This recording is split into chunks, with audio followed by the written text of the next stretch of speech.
നമസ്കാരം. മലയാളി വാർത്തയിലേക്ക് സ്വാഗതം. ഇന്ന് നിർണായകമാണ്. ഗോവിൻ സ്വാമിയുടെ സമാധി പൊളിച്ചിരിക്കുകയാണ്. പ്രതിഷേധം കണക്കിലെടുത്ത് വൻ പോലീസ് സന്നാഹമാണുള്ളത്. നിലപാടിൽ ഉറച്ചു തന്നെയാണ് കുടുംബം. അവസാന രാത്രി പൂജയും നടത്തിയിരിക്കുകയാണ്.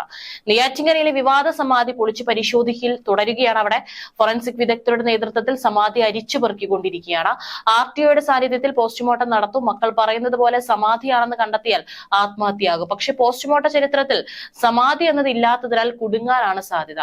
കല്ലറയ്ക്കുള്ളിൽ ശ്വാസം മുട്ടിയാണ് മരിച്ചതെന്ന് കണ്ടെത്തിയാൽ ഗോവിൻ സ്വാമിയുടെ കുടുംബം ഉത്തരം പറയേണ്ടി വരും.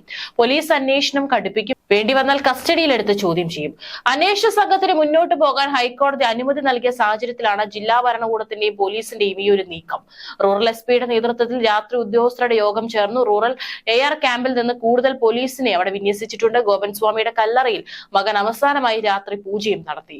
കളക്ടറുടെ ഉത്തരവിന്റെ അടിസ്ഥാനത്തിൽ 2 ദിവസം മുമ്പ് കല്ലറ പൊളിക്കാൻ ശ്രമിച്ചെങ്കിലും പ്രതിഷേധത്തെ തുടർന്ന് പിന്മാറിയിരുന്നു. ഗോവിൻ സ്വാമിയെ കാണാനില്ലെന്ന കേസിൽ അന്വേഷണം നടത്തുന്ന പോലീസിന് കല്ലറ തുറന്ന് പരിശോധിക്കുന്നതിൽ തടസ്സമില്ലെന്നായിരുന്നു കോടതിയുടെ നിരീക്ഷണം. വലിയ പോലീസ് സന്നാഹത്തോടെയാകും കല്ലറ തുറക്കുക എന്ന് പറഞ്ഞിരുന്നു. അതുപോലെ തന്നെയാണ് അവിടെ പുരോഗമിക്കുന്നത്. കല്ലറ തുറന്ന് പരിശോധിക്കാൻ അനുവദിക്കില്ലെന്ന നിലപാടിലായിരുന്നു ഗോവിൻ സ്വാമിയുടെ കുടുംബം. സമാധിയിലൂടെ വിവാദമായ അതിയന്നൂർ കാവ് വിളാകത്ത് ഗോവിൻ സ്വാമി ജീവിതം ആരംഭിച്ചത് നെയ്ത്ത് തൊഴിലാളിയായാണ്. പിന്നീട് ചുമട്ട് തൊഴിലാളിയായി. ആത്മീയതയുടെ വഴിയിലായതോടെയാണ് ക്ഷേത്രം നിർമ്മിച്ച് പൂജ തുടങ്ങിയത്. ഗോവിൻ സ്വാമി സമാധി ഇരിക്കാനായി 5 വർഷം മുമ്പാണ് പത്മപീഠം നിർമ്മിച്ചത്. ഗോവിൻ സ്വാമി ആകുന്നതിന് മുമ്പ് മണിയൻ എന്ന പേരായിരുന്നു. പ്ലാവിലയിലായിരുന്നു ആദ്യം താമസിച്ചിരുന്നത്. ഇവിടെ വെച്ചാണ് നെയ്ത്ത് തൊഴിൽ ചെയ്തത്. പിന്നീട് ചുമട്ട് തൊഴിലാളിയുമായി. ഇവിടെ നിന്ന് പിന്നീട് ആറാലുമൂട്ടിലേക്ക് കുടുംബത്തോടൊപ്പം താമസം മാറുകയായിരുന്നു. ആറാലുമൂട്ടിൽ BMS യൂണിയനിലായിരുന്നു. നേരത്തെ AITUC യൂണിയനിലായിരുന്നു. ആറാലുമൂട് ചന്തയ്ക്ക് സമീപമായിരുന്നു താമസിച്ചിരുന്നത്. 20 വർഷത്തിന് മുമ്പാണ് കാവുവിളയിൽ സ്ഥലം വാങ്ങി വീട് വെച്ച് താമസമാക്കിയത്. പിന്നീട് വീടിനോട് ചേർന്ന് കൈലാസനാഥൻ മഹാദേവൻ ക്ഷേത്രം നിർമ്മിച്ചത്. ക്ഷേത്രത്തിന് പുറത്തായി 5 വർഷം മുമ്പ് സമാധി പീഠവും ഒരുക്കിയിരുന്നു. ഗോവിൻ സ്വാമിയുടെ മൂത്ത മകൻ നേരത്തെ മരിച്ചു. പിന്നെയുള്ള 2 ആൺമക്കളിൽ ഇളയവനായ രാജശേഖരൻ അച്ഛനോടൊപ്പം പൂജകളിൽ പങ്കാളിയായി. രക്താതി സമ്മർദ്ദവും പ്രമേഹവും കാരണം പാറശാലയിലെ സ്വകാര്യ ആശുപത്രിയിലെ ചികിത്സയിലാണ് ഗോവിൻ സ്വാമി തുടർന്നത്.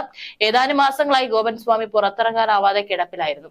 സമാധിയാകുന്നതിന് 3 ദിവസം മുമ്പ് ചികിത്സയ്ക്കായി ആശുപത്രിയിൽ പോയിരുന്നു. അച്ഛൻ ആവശ്യപ്പെട്ടതനുസരിച്ചാണ് സമാധി ഇരുത്തിയതെന്ന് മക്കൾ മാധ്യമങ്ങളോടും പറഞ്ഞിരുന്നു. ചൊവ്വാഴ്ച രാവിലെ 10:30 അച്ഛൻ നടന്നാണ് സമാധി പീഠത്തിൽ എത്തിയിരുന്നതെന്നും തന്നെ നെറുകയിൽ കൈവച്ച് അനുഗ്രഹിച്ചിരുന്നെന്നും പൂജാരിയായ മകൻ രാജശേഖരൻ പറഞ്ഞു. നെയ്യാറ്റിൻകരയിലെ ഗോവിൻ സ്വാമിയുടെ ദുരൂഹ സമാധിയുമായി ബന്ധപ്പെട്ട് കല്ലറ തുറന്ന് പരിശോധന നടത്താമെന്ന് ഹൈക്കോടതി ഇന്നലെ പറഞ്ഞതോടെയാണ് കാര്യങ്ങളെല്ലാം തന്നെ മാറിമറിഞ്ഞത്. സമാധി പീഠം പൊളിക്കുന്നത് തടയണമെന്നാവശ്യപ്പെട്ട് ഗോവിൻ സ്വാമിയുടെ കുടുംബം നൽകിയ ഹർജിയിലാണ് ഹൈക്കോടതി സുപ്രധാന നിലപാട് സ്വീകരിച്ചത്. ഇത് സംബന്ധിച്ച് ഹൈക്കോടതി ജില്ലാ കളക്ടർക്ക് നിർദ്ദേശം നൽകി. സമാധി പീഠം പൊളിച്ച് പരിശോധന നടത്തുന്നതിൽ ജില്ലാ കളക്ടർക്ക് നോട്ടീസ് നൽകാനും ഹൈക്കോടതി തീരുമാനമെടുത്തു. പരിശോധന നടന്നു കഴിഞ്ഞാൽ കല്ലും നെല്ലും തിരിയും.